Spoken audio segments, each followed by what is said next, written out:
Welcome to the Growth Pod. Today on the podcast, we have Samantha Eck, who is a bookkeeper for creatives and a coach for bookkeepers looking to build their business.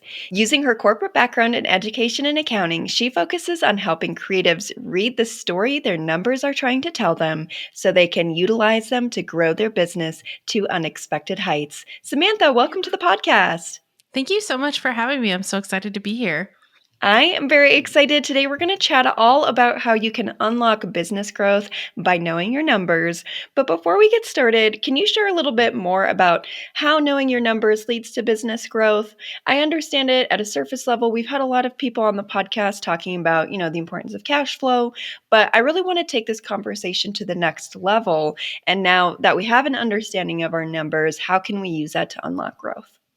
Yeah, absolutely. So numbers always tell a story. There's something deeper beneath them than just what we see on the surface. So when you start really analyzing them, you start using the trends, you start looking at them on a deeper level, that's really where you start to unlock that growth. So instead of just looking at them on a month to month basis or looking at them as a year overall, comparing things year over year, comparing things month over month, and really seeing what changed every month is what's going to really give you that really good detail in order to understand what you need to do in order to grow. So perhaps you made one pivot in the previous month than you did this month. And now you're looking at your numbers and you're saying, wow, I made more money this month than I did last month. That's how you really know and understand, okay, what did I do last month that made me have more of an income? I need to repeat that so that I can grow my business. I love that you're saying not only month to month, but also year over year. I know just from my marketing background, those year over year trends have been really important for understanding seasonality or any sort of trends in businesses that I've been leading growth for. And so I love that you're taking that same approach from finances as well. When business owners are looking at their numbers, what are the general numbers that you think every business owner and founder should understand? Yeah, absolutely. So I think definitely revenue. And then the difference between revenue and income is such a huge one because there's such a disconnect with a lot of the times, we see these coaches on Instagram or something like that saying, hey, I earned $30,000. Well, is that $30 in revenue or is that $30 in income? Because if that's $30 in revenue, at the end of the day, they might only be bringing home $300 after their expenses are all deducted. So definitely understanding that income, the revenue, as well as looking at your expenses and understanding what percentage of your expenses are being taken out from that revenue, because that's going to give you, again, that deeper insight and really help you understand, okay, do I want to be spending 60% of my revenue on expenses, or is that a little bit high for me? Does 60% sound like something that's going to harm my business in the long run? When we think of other numbers that we want to look at, we generally want to think of some of the key metrics like your client acquisition cost, analyzing your marketing versus what you're getting back from that, looking at your gross profit margin. So if you're someone who sells products, looking at what your cost of goods are versus what your actual items are. So just really looking at those three key ones, which I mean the revenue, the expense percentage, and then your net income, is really what's going to help you get to where you need to be. I think that's so important. When you're looking at a business, obviously every business is different, but you mentioned some percentages. Are there general percentages that you recommend people be in, and how do those change over time? Yeah, absolutely. So I myself used to practice profit first. I found it really chaotic when you have 5 different bank accounts that you're moving money to and from. So instead of just having 5 different bank accounts, I have one, but I look at my expenses in the sense of, okay, I have 30% that I only want to spend on expenses. The rest of that I want to go towards growth. I want to go towards myself, like paying myself, because paying yourself is also something that's very important. So when I look at that, I say, okay, generally I want my clients and people that I work with to have that 30% with expenses, because I feel like that's a really good safe harbor. Now, if you're someone who's like, okay, you know what? I don't need to pay myself as much. I want to spend more on expenses because I'm in this huge growth period. That's how we really differentiate that. If you're someone who's like, I really want to just focus on growing my business, so my expenses are going to be really wild right now, then we're going to shift that to focus on your expenses. Whereas if you're someone who's like, you know what, Smith, I need to just pay myself more, then we really want to focus on dialing back those expenses and figuring out what's really draining your pockets. Awesome. And when we're looking at our finances, how often do you recommend clients create a strategic plan? I know that if you're in startup or growth mode, things can feel very uncertain. And so, how do you marry that uncertainty with that strategic plan? Yeah, absolutely. So with my clients, generally what we do is we set a plan every year. But there's based on the package you get, we have strategic calls every quarter, every half year, or like once a year. But the thing is, we want to look at our books overall, say, what's our budget? What do we have going on? Just figuring all of that out. So really you want to create that strategic plan at least once a year, but then you want to review it at least once every quarter and see where can you pivot, like what changes can you make and what impact will that have on your business overall. And when you're working with clients, what are some common missteps or mistakes that you see founders make when they're looking at their numbers? And how do you help people, through those mistakes and create a growth plan that works? Yeah, absolutely. So a lot of the common mistakes I see is definitely, like I mentioned, that revenue and income thing. A lot of people are like, "Oh my goodness, I brought in $10,000," and I'm like, "You should definitely be proud of that. There's no doubt about that. You brought in $10,000." But at the end of the day, what we want to look at is, are we profitable or are we not profitable? So when we see that we brought in $10,000 but we have a negative net income, that's something that I see where I'm like, yes, we brought in money, but we're overspending, we're overreaching. We want to dial that back. Another one that I see, is people who aren't paying themselves, period. So they end up not paying themselves and they're just spending all their money on their business.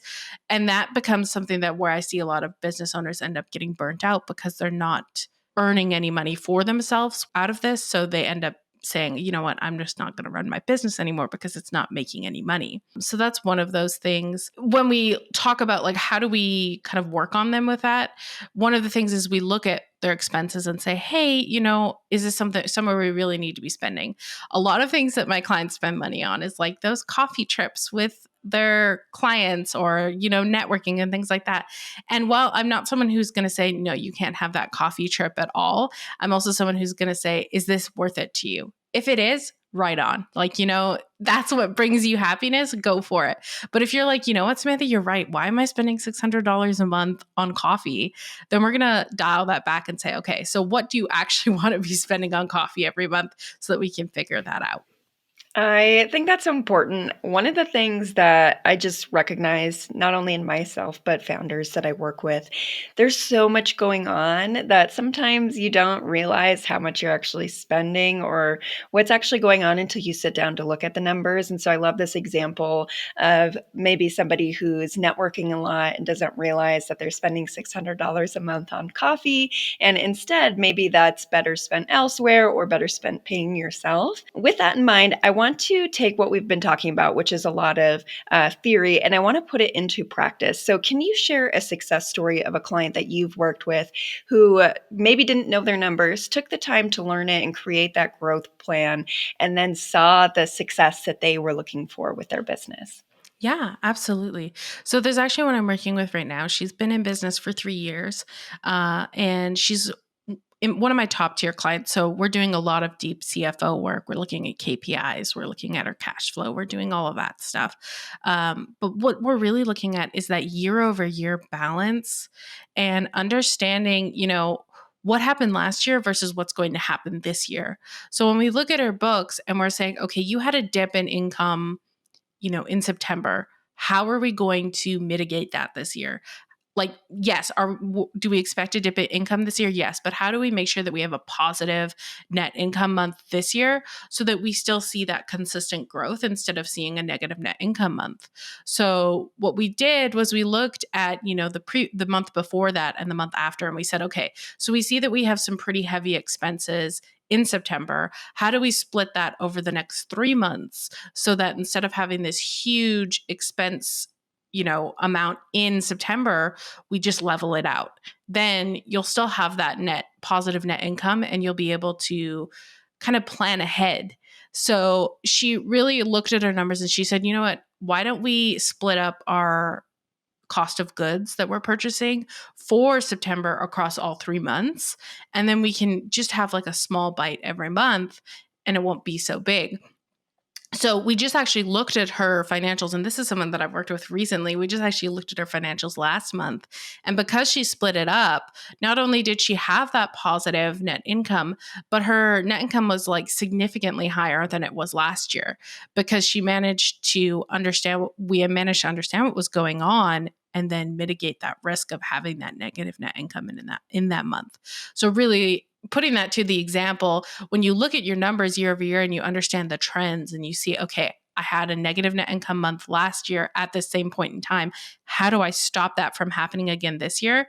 You're going to see that huge impact when you understand where you went wrong last year versus how you can fix that this year. Yeah, I think that's such a crystal clear example of, leaning into the fact that you might have a seasonality in your business where you have a lower income month, but there's things that you can do to make sure that you aren't in the negative for that month. And so I think that that's so smart where you're taking a look, you're making sure that she's set up for success and making sure that just her finances are taken care of.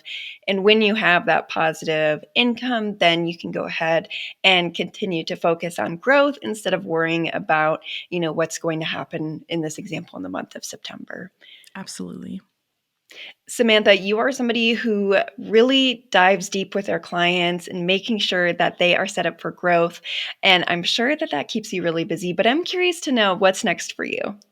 Yeah, absolutely. So I have a bunch of speaker opportunities coming up, which is really exciting. I've been working on a couple of different like communities and things like that I'm looking to talk in. So that's amazing. I'm also looking at, developing some programs where people who might not have the ability to hire a bookkeeper yet can, lean on my expertise to kind of get some insight without having to pay the fee for a monthly bookkeeper, which I think is so important because I just think that financial education needs to be accessible to so many business owners. And then, as well as working on a course that will help others to do bookkeeping on their own until they are ready for someone to take that over for them. That is really exciting. Where can we follow up with you if we're interested in the course when it launches or any of your services? Where's the best place for us to find you? Yeah, absolutely. So I'm really active on both Threads and Instagram. Threads is where you'll find me just having unfiltered thoughts, and Instagram is really more of that like professionality. So both of those places are really great for me. I also have my own podcast where, I speak specifically to creatives just about finances, as well as we bring in experts to talk about different topics. So if you're a creative and you really want to just find out more information, that's a great place for you as well. Otherwise, you can find me at my website, firestormfinance.com. And yeah, that's where you can connect with me. Amazing. And all of those links will be in the show notes. So if any of that sounded good to you, you are covered. It's right there for you. Samantha, thank you so much for joining us today. I really enjoyed our conversation. Thank you so much for having me. Thank you so much for listening to this episode of The Growth Pod. I look forward to seeing you in the next one.